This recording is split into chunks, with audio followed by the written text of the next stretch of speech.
Now, I wager that not much would come to mind. I don't think we think much about joint movement, period. It happens so quickly and so frequently that we often treat it as inconsequential, despite the massive consequence it has on our ability to move from place to place. Now, the majority of joints, some of which have already been shown to you by some of our other classmates, are sometimes seen, we are aware of them during exercise. Exercise is a great example, because during a difficult set, when we push through it, it's almost impossible to be unaware of the various flexing motions and abduction motions that we perform. So, we wanted to deconstruct and isolate some of the smaller movements that occur in our everyday lives, our gestures and our gaits. And we achieved this by a clever creation, which is clearly spoiled for all of you. And it led to the creation of our team name, which are the Glowsticks. Now that the reveal is out of the way, or it was when we first walked in, consider protraction and retraction. These are two muscular joint movements that occur in the mandible, usually when it sets in during periods of great distress or anger. We're all familiar with that expression. But it also occurs in the shoulders. And to my mind, retraction, the ballerina, and the bell ringer, by a protraction, is a lot more visible to the human eye. Now, moving to the very bottom of the feet, heading south the body, we find two subcultures of flexion and extension, namely dorsal and plantar respectively. Now, I've heard some people refer to this motion when describing it as the pressing and releasing of the gas pedal on their car. That is ridiculous. Who is looking at their feet when they're driving a car? Very unsafe. So we preferred the more colorful metaphor of the tap dancer, for all you Fred Astaire fans, and the flamingo. It's more colorful, sure, but it still gets the point across. Before we head back up to the body, we will be heading back up to the body towards the arms. I want us to stay with the feet for just a little while longer and play with inversion and eversion. Now, studying these motions, we came to know them as baby side steps, but you all may be familiar with them due to that scene in Breakfast Club with Molly Ringwald and Ali Sheedy.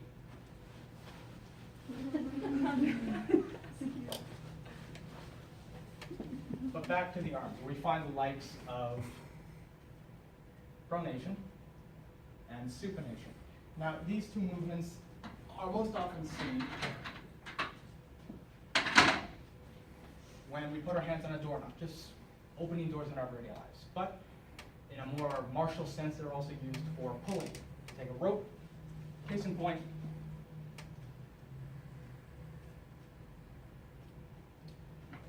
Now, with these smaller movements out of the way, where do we find the bulk of it? Where are the majority of motions like hyperextension, or flexion, or circumduction? Where are they found? Well, off the top of my head, there's fighting. That's a big one. And another one, which I can't mention in public. But then there's also dance. Dance effectively draws in everything we've said thus far and gives joint movement a much higher purpose than pure function. So in the conclusion to this presentation, we've come up with a little number, which, by the way, gives us a new appreciation for what Paula and Michael did all those years, that proves that joint movement is not only diverse in shape and function, but that it can, when brought together, eclipse its own nature and become something else entirely, fun. So lean back or stand up, your choice, and enjoy the show, because nothing, to my mind anyway, gets the joints moving quite like joint movement.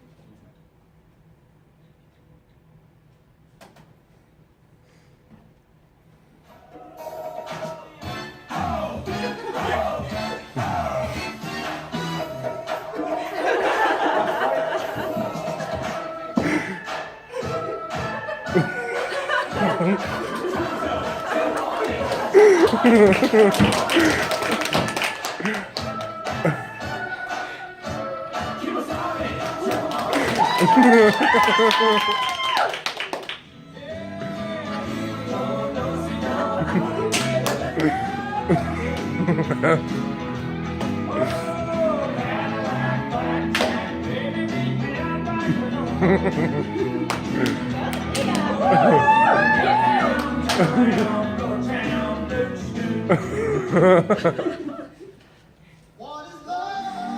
Baby, don't hurt.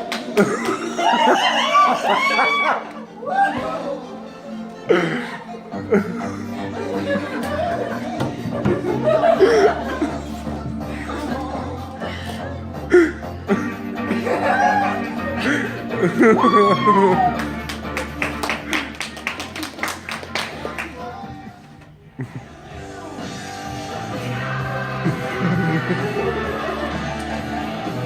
game!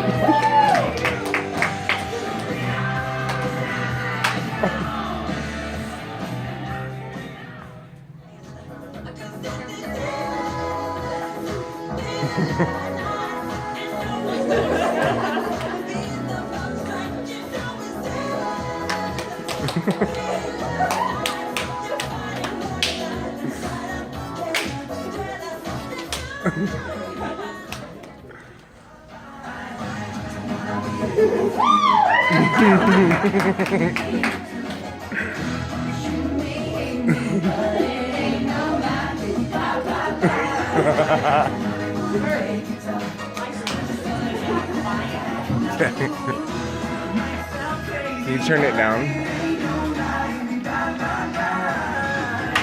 And set. Thank you. Look at all the bones. Made that We're final doing this. exciting.